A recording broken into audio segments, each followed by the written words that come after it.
बहुविकल्पीय प्रश्न सामाजिक विज्ञान का, पूरे किताब का मेरे प्यारे बच्चों। वैसे अगर हम बहुविकल्पीय प्रश्न की बात करें तो आपकी किताब में कम से कम 300 से अधिक आपके ऑब्जेक्टिव क्वेश्चन हैं, लेकिन आज की इस वीडियो में मैं आप लोगों को बताने वाला हूं टोटल 50 महत्वपूर्ण बहुविकल्पीय प्रश्न। अगर 50 प्रश्न ये तैयार कर लेते हो तो यहाँ पे आपके 20 में 20 नंबर ऑब्जेक्टिव क्वेश्चन जो है बिल्कुल क्लियर हो जाएगा, क्योंकि इससे बाहर नहीं आते हैं। पूरे किताब के मोस्ट इंपोर्टेंट 50 ही ऐसे क्वेश्चंस हैं जो बार बार रिपीटेशन होते हैं, जो कि आज की इस वीडियो में आप लोगों को बताने वाला हूं। अगर आप भी 2026 बोर्ड एग्जाम में सामाजिक विज्ञान में 95% लाना चाहते हो तो इन 50 प्रश्नों को पहले आप लोगों को बिल्कुल तैयार करना चाहिए। कम समय में मैं सारे के सारे 50 क्वेश्चन को कवर कराने वाला हूं। सारे प्रश्न आपको याद होने चाहिए पेपर तक जाते जाते।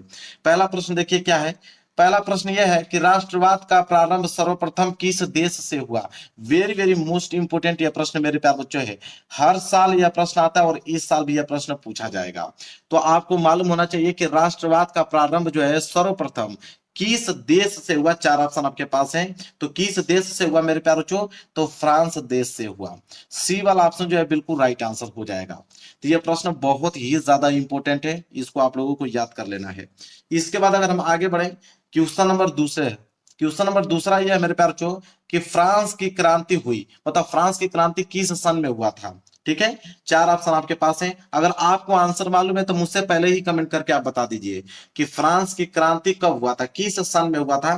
तो 1789 ईस्वी में हुआ था। बी वाला ऑप्शन जो है बिल्कुल राइट आंसर हो जाएगा। क्वेश्चन नंबर दूसरे का बी वाला जो है बिल्कुल राइट आंसर है। इसके बाद आगे बढ़ते हैं क्वेश्चन नंबर तीसरे की तरफ। मेरे प्यारे बच्चों देखिए क्वेश्चन नंबर तीसरा क्या है। क्वेश्चन नंबर तीसरा very very most important question है कि भारत छोड़ो आंदोलन किसने प्रारंभ किया था। वेरी वेरी मोस्ट इंपोर्टेंट प्रश्न है मेरे प्यारे बच्चों कि भारत छोड़ो आंदोलन किसने प्रारंभ किया। चार ऑप्शन आपके पास हैं। यह प्रश्न इतने ज्यादा इंपोर्टेंट है, अगर आप आज की इस वीडियो से 50 प्रश्न अगर आप तैयार कर लेते हो तो 20 में 20 ऑब्जेक्टिव क्वेश्चन का जवाब आप बिल्कुल दे सकते हो। तो भारत छोड़ो आंदोलन किसने प्रारंभ किया था मेरे प्यारे बच्चों, इसका राइट आंसर हो जाएगा महात्मा गांधी। कौन, महात्मा गांधी। डी वाला ऑप्शन जो है बिल्कुल राइट आंसर हो जाएगा। आगे बढ़ते हैं क्वेश्चन नंबर चौथे की तरफ। देखिए क्वेश्चन नंबर 4 क्या है।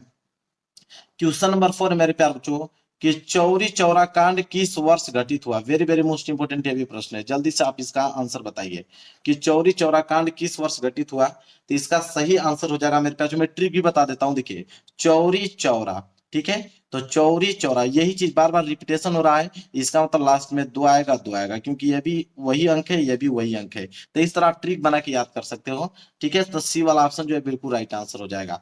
तो चौरी चौरा कांड किस वर्ष घटित हुआ, तो 1922 ईस्वी में। इस तरह आप जितना हो सके ट्रिक बना के अपने दिमाग में फिट कर लीजिए, क्योंकि ये प्रश्न आपके एग्जाम में आएंगे तो आएंगे। चलिए अगले प्रश्न की तरफ बढ़ते हैं, क्वेश्चन नंबर 5वें की तरफ। देखिए मेरे प्यारे क्वेश्चन नंबर 5वां क्या है। क्वेश्चन नंबर 5वां यहाँ पे है कि हिंद स्वराज पुस्तक के लेखक हैं। हिंद स्वराज पुस्तक के लेखक कौन है मेरे प्यारे। ये भी प्रश्न इतना ज्यादा इंपॉर्टेंट है कि हर साल आता है यह प्रश्न। तो हिंद स्वराज पुस्तक के लेखक कौन है, तो महात्मा गांधी। सी वाला ऑप्शन जो है बिल्कुल राइट आंसर हो जाएगा, हिंद स्वराज पुस्तक के लेखक महात्मा गांधी। आगे बढ़ते हैं क्वेश्चन नंबर 6 की तरफ। देखिए क्वेश्चन नंबर 6 क्या है कि करो या मरो का नारा किसका था।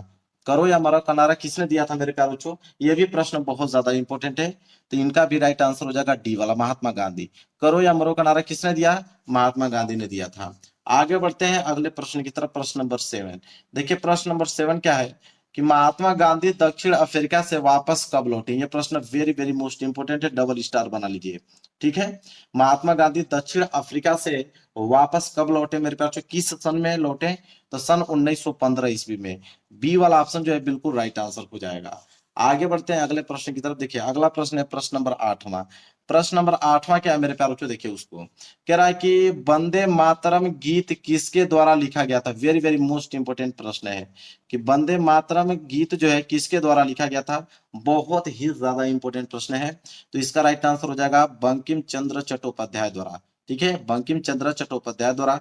ए वाला ऑप्शन जो है बिल्कुल राइट आंसर हो जाएगा। वंदे मातरम गीत किसके द्वारा लिखा गया, बंकिम चंद्र चट्टोपाध्याय द्वारा। आगे बढ़ते हैं अगले प्रश्न की तरफ, प्रश्न नंबर 9। देखिए प्रश्न नंबर 9 क्या है कि 13 अप्रैल 1919 किस घटना से संबंधित है?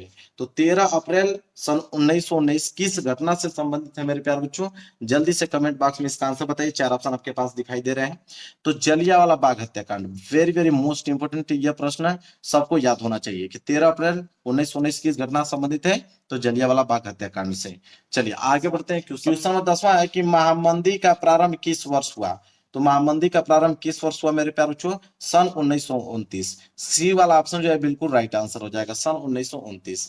आगे बढ़ते हैं, अगला प्रश्न देखिए, प्रश्न नंबर 11 क्या है? संयुक्त राष्ट्र संघ का मुख्यालय कहां पर स्थित है? वेरी वेरी मोस्ट इंपोर्टेंट ये भी प्रश्न है। संयुक्त राष्ट्र संघ का मुख्यालय जो है कहां पर स्थित है? तो वह है आपका न्यूयॉर्क में। सी वाला ऑप्शन जो है वेरी वेरी मोस्ट इंपोर्टेंट एक क्वेश्चन है, सी वाला जो है इसका राइट आंसर हो जाएगा। संयुक्त राष्ट्र संघ का मुख्यालय कहां पर स्थित है? न्यूयॉर्क में।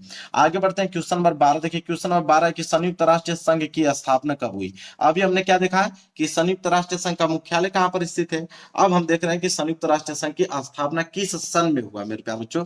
तो सन 1945 में। दोनों प्रश्न आपको याद होना चाहिए, ठीक है। चलिए आगे बढ़ते हैं, अगला प्रश्न देखिए, प्रश्न नंबर 13। प्रश्न नंबर 13वां प्रश्न मेरे प्यारे बच्चों यह है देखिए कि प्रथम विश्व युद्ध प्रारंभ हुआ।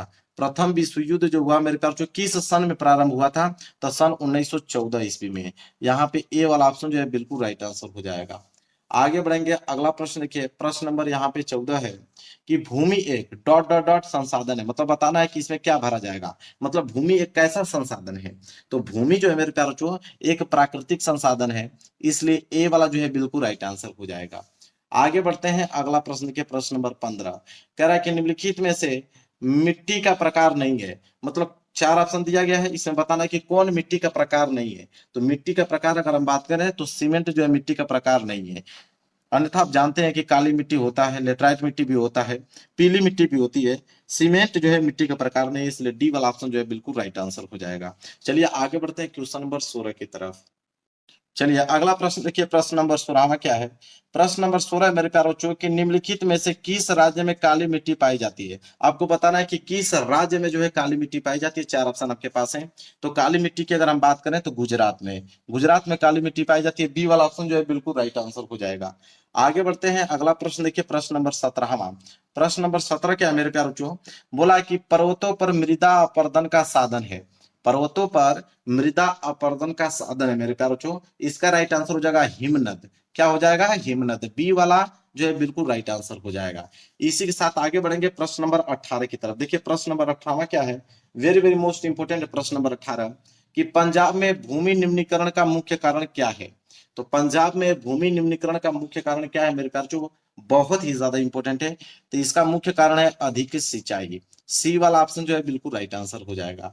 इसी के साथ आगे बढ़ते हैं, अगला प्रश्न नंबर 19 है कि निम्नलिखित में से कौन सा नवीकरण योग्य संसाधन नहीं है? बताना इसमें से कि नवीकरण योग्य संसाधन इन चारों ऑप्शन में से कौन नहीं है।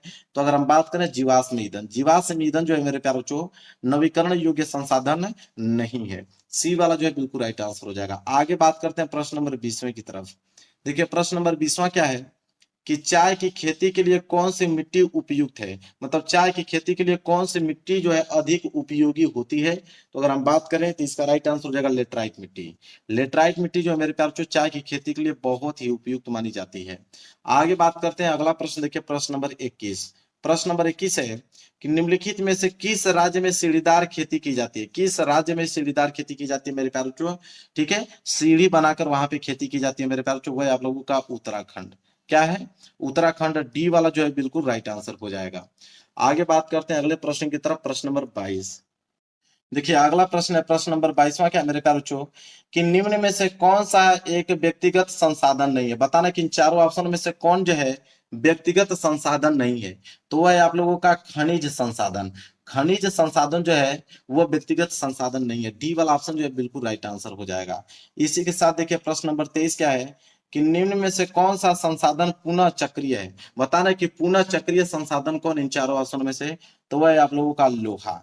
ठीक है, क्या मेरे प्यारे बच्चों लोहा जो है पुनः चक्रीय संसाधन है। ए वाला ऑप्शन जो है बिल्कुल राइट आंसर हो जाएगा। आगे बात करते हैं प्रश्न नंबर 24। प्रश्न नंबर 24 है कि निम्नलिखित में से कौन सा एक संभावित संसाधन है, बताना कि संभावित संसाधन इन चारों ऑप्शनों में से कौन है। तो संभावित संसाधन की अगर हम बात करें तो वह है आपका पवन ऊर्जा। सी वाला ऑप्शन जो है बिल्कुल राइट आंसर हो जाएगा, पवन ऊर्जा। आगे बात करते हैं अगला प्रश्न, प्रश्न नंबर 25 कि चिपको आंदोलन संबंधित है, मतलब चिपको आंदोलन किसके लिए चलाया गया था। तो चिपको आंदोलन की अगर हम बात करें तो वन संरक्षण के लिए, मतलब पेड़ पौधों की रक्षा के लिए यह संसाधन चलाया गया था। लोग पेड़ों को चिपक कर उनकी रक्षा करते थे। तो बी वाला ऑप्शन जो है बिल्कुल राइट आंसर हो जाएगा। इसके बाद अगला प्रश्न है 26, क्या है कि सुंदरवन राष्ट्रीय पार्क किस राज्य में स्थित है। तो सुंदरवन राष्ट्रीय पार्क जो है वह किस राज्य में स्थित है, वह है आपका पश्चिम बंगाल, पश्चिम बंगाल में स्थित है। सी वाला ऑप्शन जो है बिल्कुल राइट आंसर हो जाएगा। इसी के साथ आगे बढ़ते हैं प्रश्न नंबर 27, कह रहा है कि विश्व में सर्वाधिक वर्षा किस स्थान पर होती है। मतलब कि विश्व की बात कर रहा है कि विश्व में सबसे ज्यादा जो है बारिश जो है, वर्षा जो है वह कहाँ पे होती है पूरे संसार में। तो वह आप लोगों का मासिन राम है। कहाँ पे मेरे प्यार, मासिन राम। ए वाला ऑप्शन जो है बिल्कुल राइट आंसर हो जाएगा, मतलब मासिन राम में सबसे ज्यादा वर्षा होती है। आगे बात करते हैं प्रश्न नंबर 28। देखिए मेरे प्यार, अगला प्रश्न है प्रश्न नंबर 28, क्या है, कह रहा है कि टिहरी बांध परियोजना किस राज्य में स्थित है। वेरी वेरी मोस्ट इंपोर्टेंट मेरे प्यार, अगर आपको आंसर मालूम है तो जल्दी से आप कमेंट करके बताएं, बहुत इंपोर्टेंट है। टिहरी बांध परियोजना किस राज्य में स्थित है, तो वह आपका उत्तराखंड, उत्तराखंड राज्य में स्थित है। इसलिए सी वाला ऑप्शन जो है बिल्कुल राइट आंसर हो जाएगा। आगे बढ़ते हैं, अगला प्रश्न है प्रश्न नंबर 29, कह रहा है कि सलाल बांध किस नदी पर बना है। सलाल बांध जो है किस नदी पर बना हुआ है मेरे प्यारे बच्चों, वह इसका राइट आंसर जो है चिनाब नदी पर। किस नदी पर बना हुआ है, चिनाब नदी पे। सारे प्रश्न आपको याद होना चाहिए, इससे बाहर प्रश्न आपके समाज विज्ञान में नहीं पूछा जाएगा ऑब्जेक्टिव में। इसके बाद अगला प्रश्न है 30वां, कि इनमें से कौन सी रबी फसल है। रबी की फसल इन चारों ऑप्शनों में से कौन है मेरे प्यारे, तो बिल्कुल आसान है। तो आप कहोगे चना, चना में भी कौन सा, काला चना। ठीक है, काला चना जो है मेरे प्यारे रबी की फसल है। सी वाला ऑप्शन जो है बिल्कुल राइट आंसर हो जाएगा।